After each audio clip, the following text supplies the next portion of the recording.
মাননীয় স্পিকার, এখানে না বললেই নয়, সেটা হচ্ছে আমি আজকে শুনতে পাচ্ছি পার্লামেন্টে যে সবার আগে বাংলাদেশ, বাংলাদেশের মানুষ। তখন আমি এখানে বসে বসে চিন্তা করছি, আমি আসলে কোন বাংলাদেশে বসবাস করছি? আমি কি বাংলাদেশের বাহিরের জনশক্তি নাকি? সবার আগে যদি বাংলাদেশের মানুষ হয়, তাহলে আমার এলাকার মানুষরা আমার বরাদ্দ থেকে কেন বঞ্চিত হলো?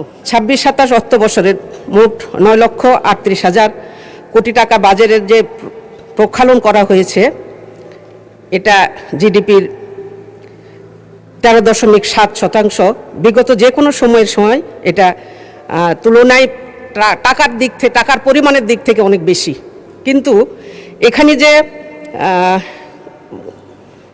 গণতান্ত্রিক রাষ্ট্রের বাজেটের যে সিস্টেম, সেটা আমি কিছু অনিয়ম লক্ষ্য করছি, বা যেটা আমার চোখে ধরা পড়েছে, আমি সেটা একটু আলোচনা করতে চাচ্ছি। মাননীয় স্পিকার, গণতান্ত্রিক রাষ্ট্রের মৌলিক দায়িত্ব হলো বাজেট জনগণের সাথে যোগাযোগ করে দিবে, এবং এই বাজেট জনগণের যোগাযোগের মাধ্যমে জনগণকে জানিয়ে দিবে যে অতীতে কি ছিল, বর্তমানে কি আছে, এবং ভবিষ্যতে তাদের জন্য আমরা এই বাজেটের মাধ্যমে কি করতে চাচ্ছি। মাননীয় স্পিকার, 26-27 অর্থবর্ষের বাজেটের 10টি অগ্রাধিকার দেওয়া হয়েছে। সেই অগ্রাধিকার মধ্যে স্পষ্ট করা হয়নি যে কতটা কর্মসংস্থান সৃষ্টি হবে, কত বিনিয়োগ আসবে, কত সময়ের মধ্যে মূল্যস্ফীতি আসবে, কত নতুন করদাতা যুক্ত হবে, এবং কোন সূচকের মাধ্যমে সাফল্য পরিমাণ করা যাবে তা অস্পষ্ট। মাননীয় স্পিকার,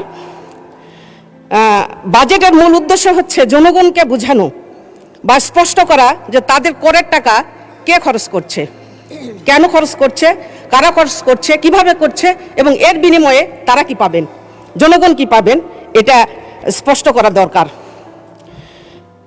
যেখানে আমরা বিগত ফ্যাসিস্ট সরকারের আমলে আমরা দেখেছি যে বাজেটে ঋণ খিলাপির উচ্চ হার, যেটা এখনও আমরা এই বাজেটে পরিলক্ষিত হয়েছে এবং যেটা আমরা দেখতে পাচ্ছি একই।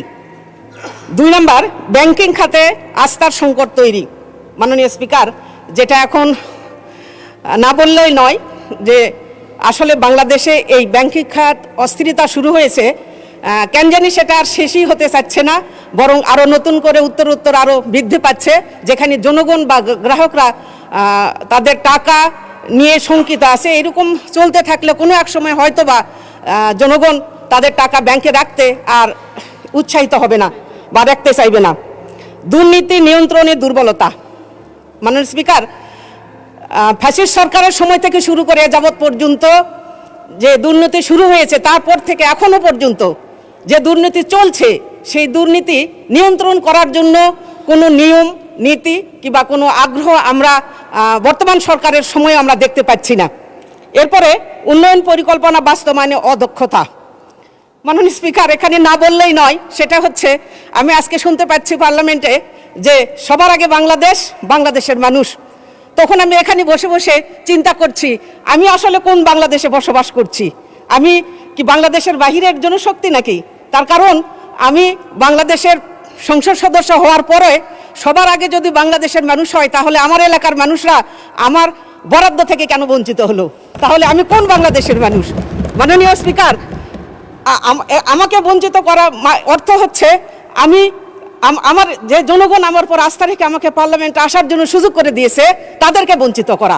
তাহলে দেশের মানুষ যদি সবার আগে হয়, তারা বিরোধী দলীয় যে সব সংসদ সদস্য আছে, সে এলাকার জনগণরা কেন বঞ্চিত হলো আমি বুঝতে পারলাম না। তাহলে সবার আগে বাংলাদেশ কেমন করে হয়? মাননীয় স্পিকার, আর্থিক খাতের শাসন ব্যবস্থা দীর্ঘদিন ধরে নানা সমস্যায় জর্জরিত। ধন্যবাদ মাননীয় সদস্য। 1 মিনিট চাচ্ছেন, 1 মিনিট দেওয়া হলো। ধন্যবাদ। তো সব শেষে যেটা আমি বলতে চাই যে এই অনিয়ম, এই বৈষম্যতা আমরা যার জন্য এত আন্দোলন, এত উন্নত্ব, এত পঙ্গুত্ব, তারপরে এখানে কাছাকাছি বসে ওই পাশের সংসদ সদস্যরা 7 মিনিট 8 মিনিট পায়, এই পাশে আমরা 4 মিনিট পাই, এটাও একটা বৈষম্য।